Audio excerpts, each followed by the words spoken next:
कि बिहार पुलिस का साइंस में हम पुनः ये दोबारा से साइंस का रिवीजन करवा रहे हैं, क्योंकि इससे पहले जो परीक्षा हुई है तो उसमें सारा क्वेश्चन इसी सेट से पूछ दिया गया है। 1000 क्वेश्चन के अंदर ही था, तो पुनः हम लोग इसी सेट को देख रहे हैं। तो आप लोग से छोटी सी आग्रह है, अपील है कि आप लोग वीडियो को लाइक और शेयर अधिक से अधिक कीजिए। आइए देख रहे हैं क्वेश्चन कह रहा है ध्वनि की चाल सबसे अधिक किसमें होती है।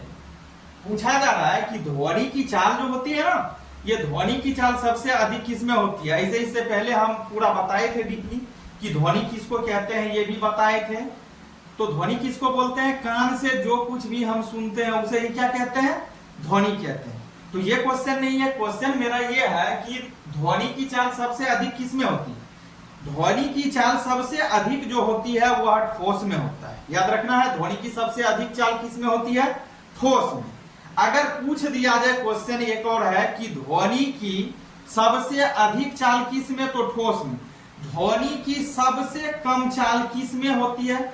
जब सबसे कम पूछा जाए ध्वनि की चाल किस में होती है, तो गैस में सबसे कम हो जाएगा, और सबसे अधिक अगर पूछा जाए तो ठोस में। चलिए दोनों क्वेश्चन यहाँ हो गया। फिर देखिए क्वेश्चन, ध्वनि की चाल सबसे कम किस में होती है, गैस में अभी बता दिया। आगे देखिए कहता है एल्युमिनियम में ध्वनि की चाल कितनी होती है। अब पूछ रहा है एल्युमिनियम जो होता है, एल्युमिनियम में ध्वनि की चाल कितना होता है, ये कितने ज्यादा होती है। तो किस चीज में याद रखना है, एल्युमिनियम में अगर पूछ दिया जाए कि ध्वनि की चाल कितनी होती है, तो याद रखना आपको 6400 मीटर प्रति सेकेंड होगा। कितना होगा, 6420 मीटर प्रति सेकेंड होगा। चलिए आगे देखिए। आगे है लोहा में ध्वनि की चाल, ये तो एल्युमिनियम में पूछा। अब पूछ रहा है लोहा जो होगा, उस लोहे में किसकी चाल, ध्वनि की चाल लोहे में कितना होता है। तो ध्वनि की चाल लोहे में जो होता है वह होता है 5100, कितना याद रखना है, 30, 5130 मीटर प्रति सेकेंड। चलिए आगे देखिए।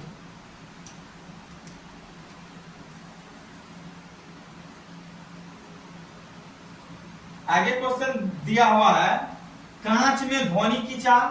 अब कांच में पूछ रहा है, कांच जो होता है शीशा, उस शीशे में ध्वनि की चाल कितना होता है, तो 5640 मीटर प्रति सेकेंड याद रखना। कितना, 5640।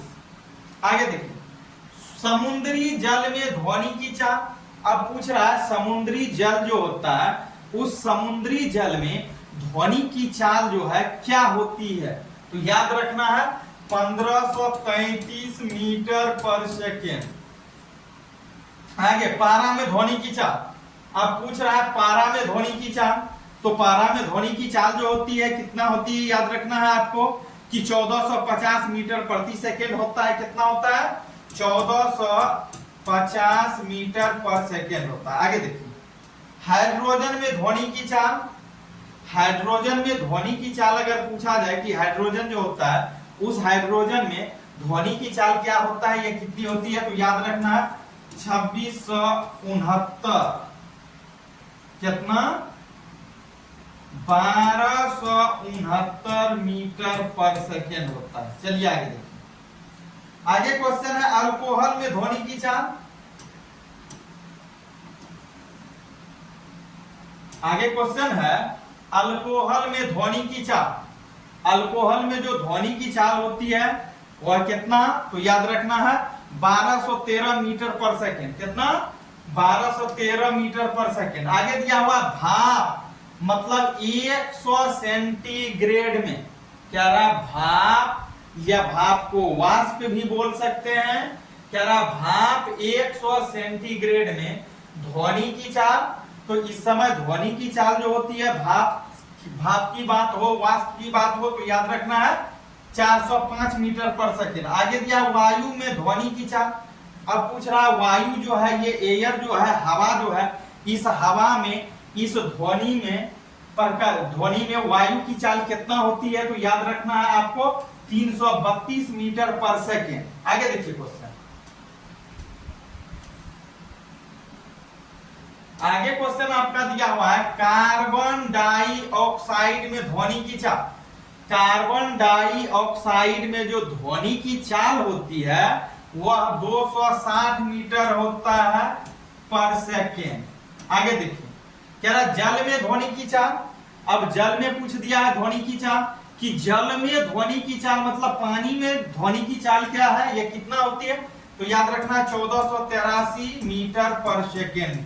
चलिए आगे देखिए, ध्वनि की चाल एवं तरंगदैर्घ्य। अब पूछ रहा है कि ध्वनि की चाल एवं इसकी तरंगदैर्घ्य, किसकी तरंगदैर्घ्य, ध्वनि की ही तरंगदैर्घ्य। कह रहा ध्वनि की चाल एवं तरंगदैर्घ्य माध्यम बदलने पर बदलती है, लेकिन आवृत्ति नहीं बदलती है। तो इसका करेक्ट आंसर हो जाएगा आवृत्ति नहीं बदलती है, आवृत्ति नहीं बदलती है। चलिए आगे देखिए भाई साहब, आगे क्वेश्चन दिया हुआ है दाब बढ़ाने या घटाने पर ध्वनि की चाल। कह रहा है या तो दाब को बढ़ाया जाए या तो दाब को घटाया जाए। तो कह रहा है दाब बढ़ाने या घटाने पर ध्वनि की चाल पर क्या प्रभाव पड़ेगा, कोई प्रभाव नहीं पड़ेगा, मतलब अपरिवर्तित रहेगी। क्या रहेगी, अपरिवर्तित रहती है। चलिए आगे देखिए, कहता है माध्यम का ताप बढ़ाने पर ध्वनि की चाल, मतलब जब माध्यम के किसी को ताप को बढ़ाया जाता है तो उस समय ध्वनि की चाल क्या हो जाएगी, घट जाएगी या बढ़ जाएगी। तो याद रखना उस समय ध्वनि की चाल क्या होगी, बढ़ जाएगी। चलिए आगे देखिए,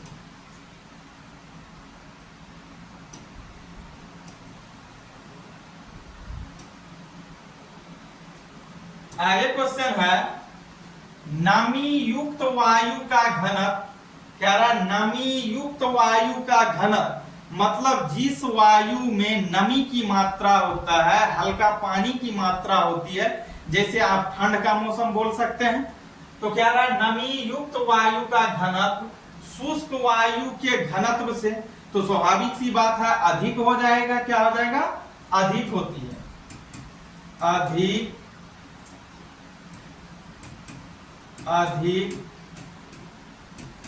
होती है। चलिए आगे देखिए, कहता है शुष्क वायु की अपेक्षा नमी युक्त वायु में ध्वनि की चाल अधिक होती है। कह रहा है शुष्क वायु की अपेक्षा मतलब सूखा एयर जो है, हवा जो है, उसके तुलना में नमी युक्त वायु जो है मतलब जिसमें आर्द्रता है, ध्वनि की चाल क्या होगी, अधिक हो जाएगी। याद रखना क्या होगी, इसमें भी अधिक होती है। चलिए आगे देखिए, क्या था ध्वनि के मुख्यतः यहां होता, मुख्यतः ध्वनि के मुख्यतः 3 लक्षण है। अब आपको याद रखना है कि पूछ दिया जाए कि ध्वनि के मुख्यतः या मेन लक्षण जो है वह 3 गो है, कौन कौन है, तो याद रखना है परवलता होता है, तारत्व होता है और गुणता होता है। क्या क्या होता है, परवलता होता है और एगो तारत्व होता है और एगो कौन होता है, गुणता होता है। चलिए आगे देखिए,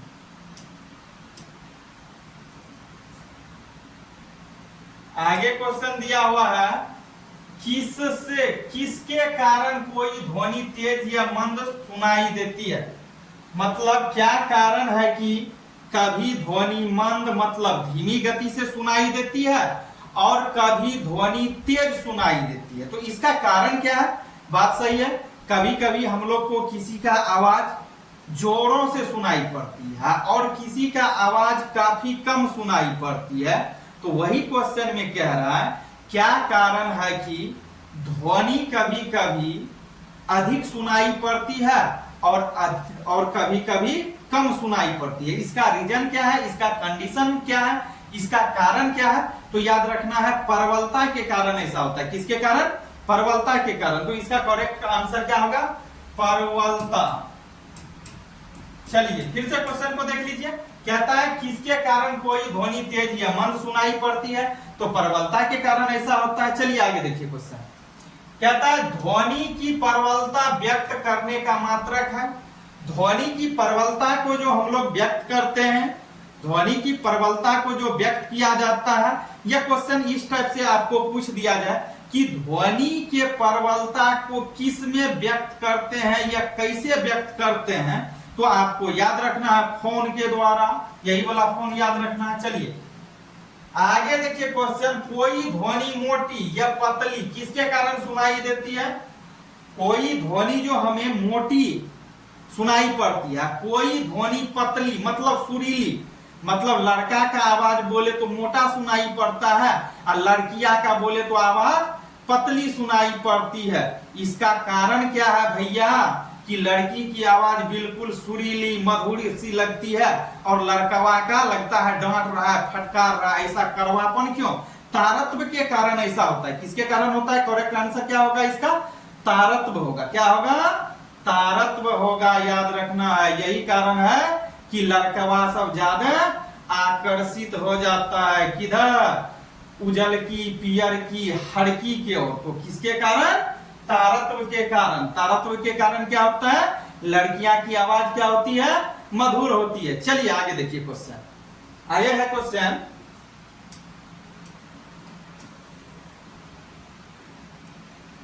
आगे क्वेश्चन ये है, ध्वनि की आवृत्ति अधिक होने पर, कह रहा जब ध्वनि की आवृत्ति अधिक हो जाती है तारत्व अधिक होता है। ध्वनि की आवृत्ति अधिक होने पर या अधिक होने से तारत्व अधिक होता है, जिसके कारण ध्वनि कैसे होती है या किस प्रकार की हो जाती है?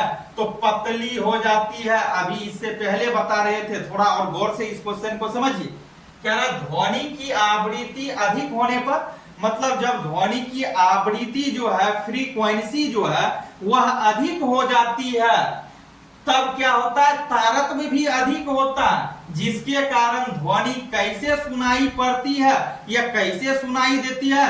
बिल्कुल पतली सी आवाज सुनाई देगी, जैसे कोई लड़कियां कान में फूंक रही है। इतनी मधुर आवाज, इतनी पतली आवाज सुनाई पड़ेगी आपको। तो चलिए ये किसके कारण होता है, कैसे होता है बता दिया। आगे क्वेश्चन देखिए, आवृत्ति कम होने पर तारत्व, क्या रहा है? जब आवृत्ति कम हो जाता है तो तारत्व जो है कम होता है, जिसके कारण ध्वनि कैसे सुनाई पड़ेगी? तो मोटी सुनाई पड़ेगी।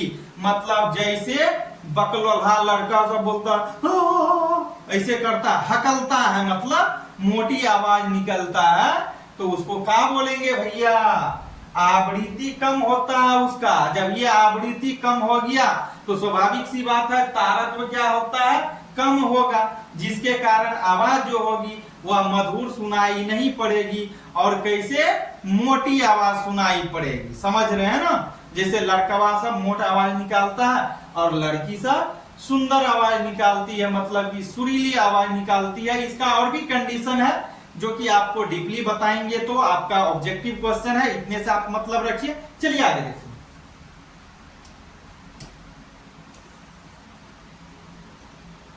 आगे क्वेश्चन है, ध्वनि वह, क्या रहा? ध्वनि का वह लक्षण।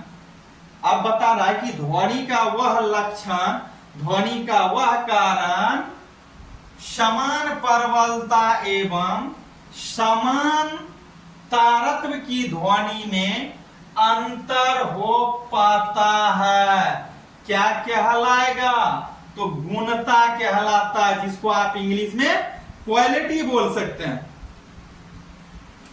तो ये याद रखना है, नहीं तो फिर आपका बुरा हाल है। समझ रहे हैं कि नहीं समझ रहे हैं? ऐसे देखिए होता है ना